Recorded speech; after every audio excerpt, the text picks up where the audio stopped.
Hello everyone, good to see you here. In this chapter, we would be talking about emotions and moods. These are the very key factors in understanding about uh, the behavioral outcomes of individuals that are working or you are working with in the organization. So it helps out to really work out the way the behavior of employees could be. So in this chapter, we are more concerned with the what the moods are and what emotions are, and then we are more concerned about the effective events theory, and then we will be talking about the emotional intelligence. And finally, we will close this chapter by discussing applications of emotions and moods in organization behavior. So there was previously a lot of myth that the emotions and moods are irrelevant in the decision-making process, and these are not rational. Means emotions are uh, irrational. There was the prehistoric, or there was a myth in early management, and managers worked out to make emotion-free environment that eventually led a lot of resource uh, management issues. And then it turned out to be later on that emotions were believed to be disruptive. Emotions interfered with productivity, and only negative emotions were observed in earlier stages. Now, as the research went on, they learned more about what are the emotions and what are the moods and what are their implications if they are ignored in organization. Now we know emotions can't be separated from the workplace. So the next is the sources or the effect that turn out the emotions or moods. There's a little difference between emotions and moods. Basically, emotions are intense feelings that are directed at someone or something, and they are shorter in terms of time period or periodic time duration. Whereas the moods are the feelings that tend to be less intense than emotions and that lack a contextual stimulus. And in fact, these are long term. To understand this, then we have the basic emotions, where while not universally accepted, but there are appears to be six main major basic emotions. They are the anger, fear, sadness, happiness, disgust, and surprise. All the other emotions are uh, subsumed or assumed to be under these six categories. Emotions may even be placed in a spectrum of emotion, or in terms of happiness, surprise, fear, sadness, anger, disgust. These are the different emotional aspects that we observe in our general life. Now, there are the basic moods and positive and negative effects. Since the emotions cannot be neutral, they might be negative or positive, or we can say that either you are feeling to be in a good mood or a bad mood. So therefore, we cannot say emotions or the moods are to be neutral. So the emotions further are grouped into general mood state, and the moods somehow uh, makes our perception towards the reality. That if it is a general concept, that it is a general saying that if you are feeling not good, the mood is down, and you might be expecting the same output the whole day, since they are for a longer period of time. However, emotions do charge the moods, so the emotions are more likely to be understood and more important to be taken into consideration. Here, the below diagram actually gives us an overview. If you let's say if you are highly positive and effective, so you might be displaying an excitement, alert, or elated or happy or content with a certain situation. Let's say if you are feeling nervousness, you are stressed, upset or sad, you might be observing negative effect, and that is high.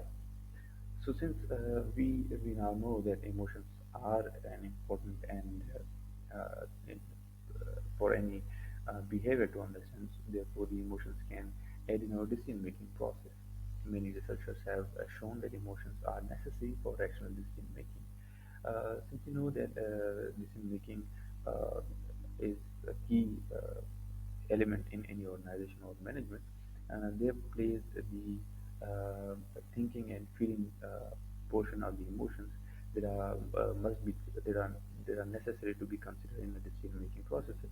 It's like you are walking on a single leg. If you are taking a decision just only by thinking, you might be you might feel add your feeling component of your employees or the overall your feeling in the decision making process, so at least we are making a more applicable or realistic decision which is mainly concerned with our employees. So now that the concept of affects events theory comes out. So before we move on to affect events theory, we must be we must be classifying the emotions. Actually, emotions are certainly generally categorized into, which is the one are the felt emotions and one are the displayed emotions. Felt emotions can be observed directly.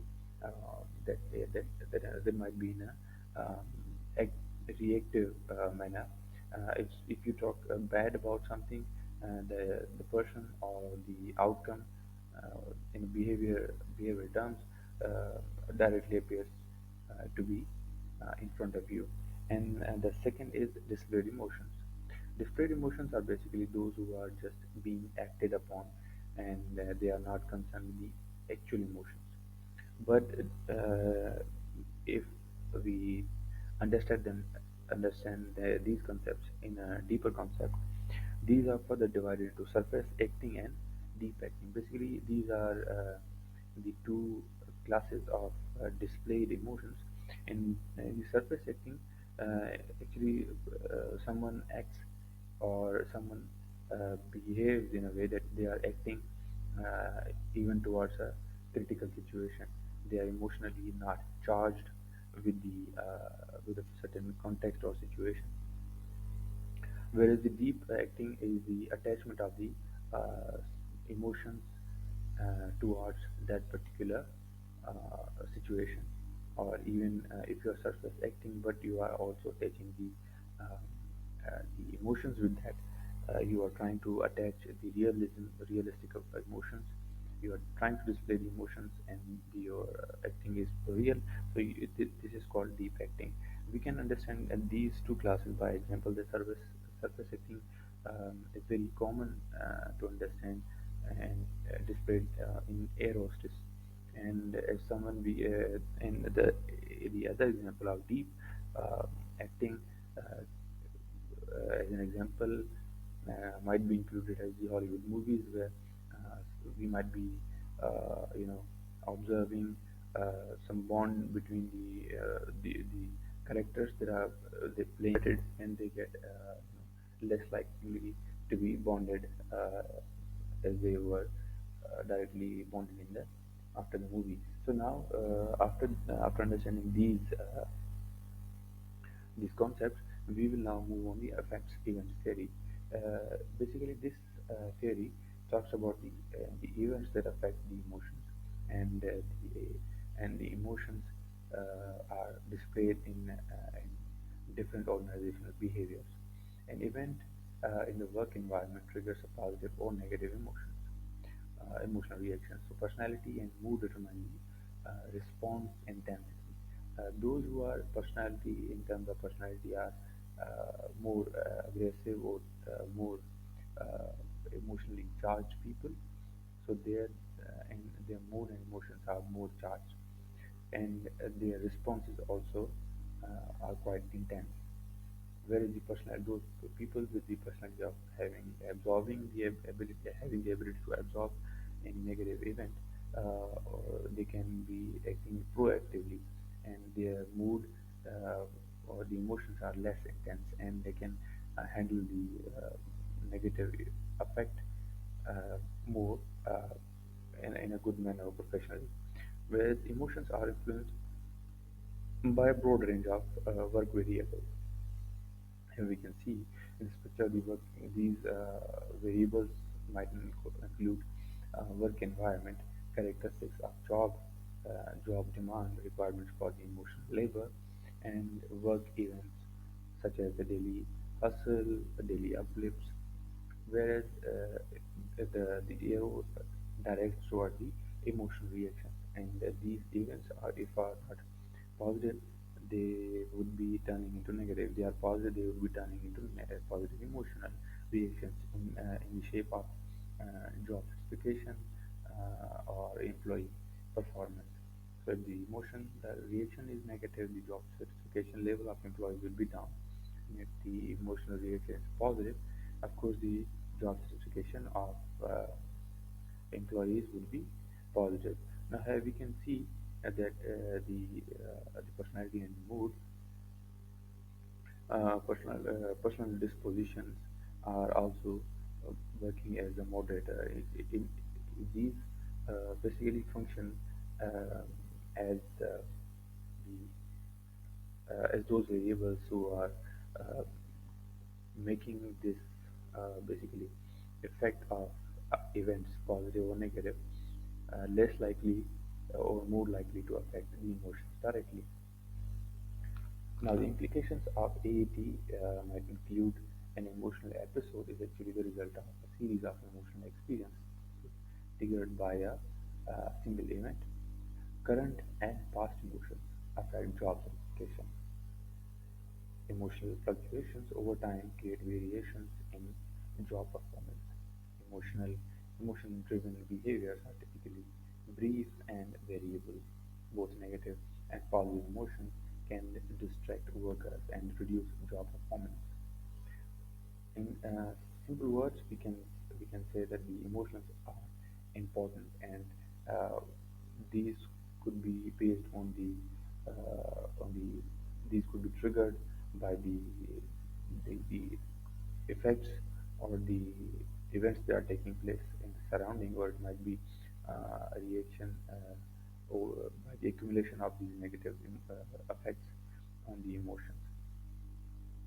So these could be the both negative and positive emotions can distract workers and reduce or increase the performance, job satisfaction, work engagement, and the other important features in any organizational behavior point of view.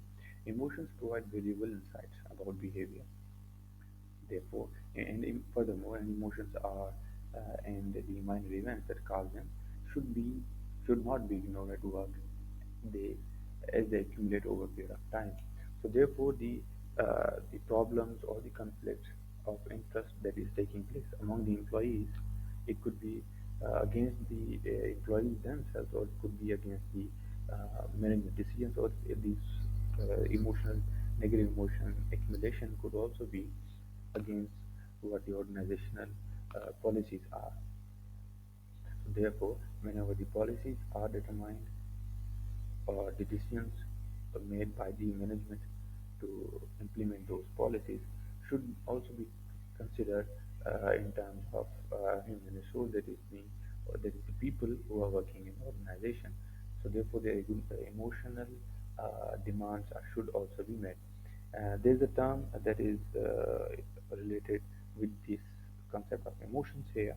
It is important to discuss here, which is called the emotional labor. Basically, emotional labor is a set of emotions that are uh, that are not expected to be uh, what events are, and what were expected about the events should be.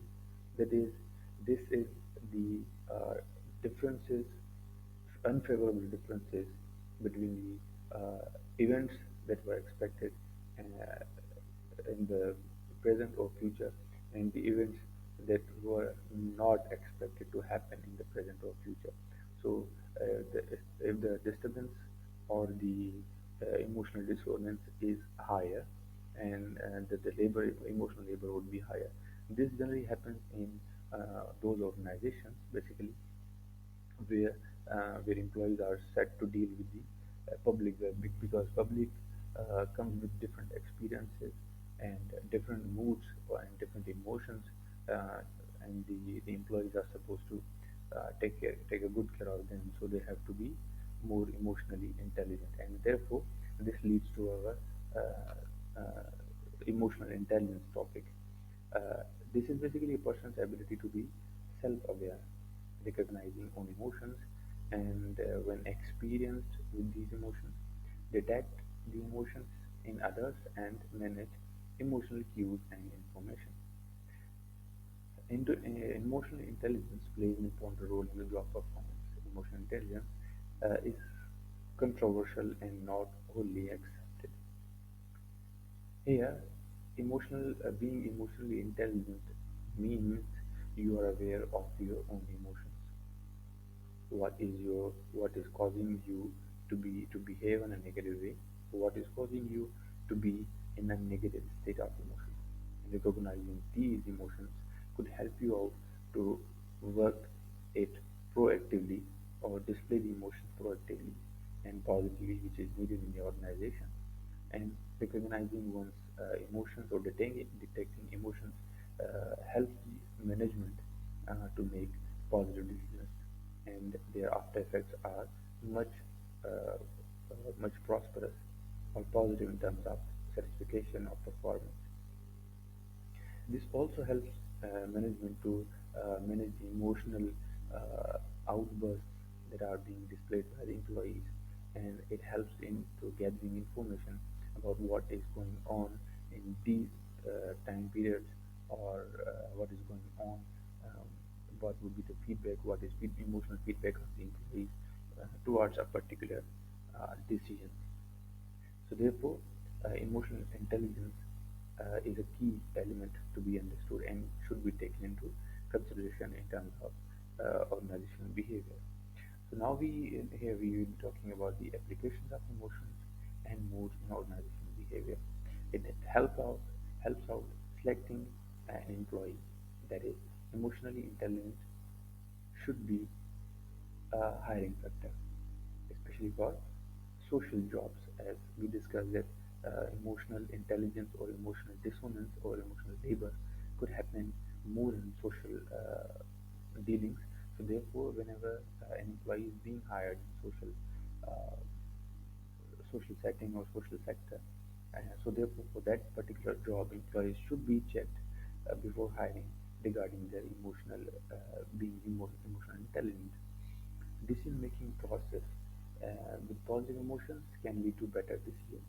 Therefore, perceiving positive, feeling positive is a state that if you are emotionally intelligent and you are very much aware of your emotions, then you can proactively change your mood or control what emotional output can be, and it can help you out to make better decisions.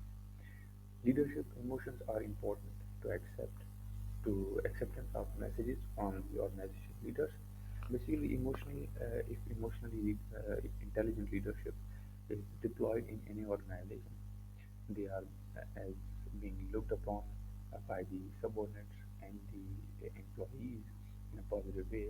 So therefore, if those leaders are not behaving in a way that they can have gathered the information and about the wellness of the employees towards their emotions, then it might be a case where the employees might not be obeying their leader, or employees might not be responding uh, the way they should be, and it would be very much difficult for a leader to take the to get the work done from these employees who are not feeling emotionally well, which might be the reasons could be the organizational factors, or the reasons could be leader itself, where there is saying that employees do not leave their job basically, or organization.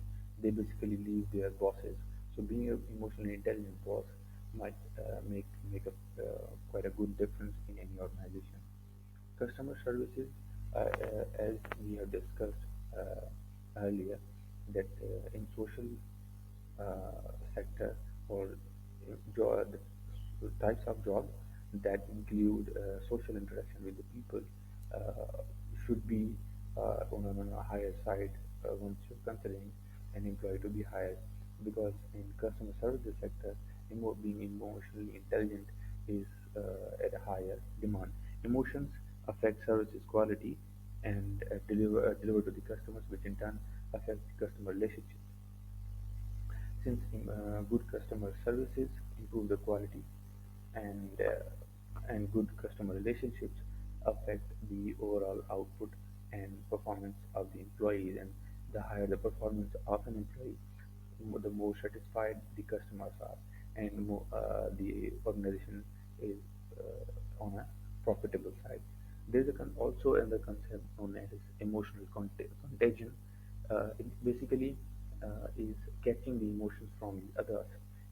It is sort of quality characteristic of a person who is highly emotionally intelligent, and he gets the information, he is being aware of oneself, then he will be able to catch the emotions of others. Therefore, emotional intelligence turns out to be a key factor in the organization.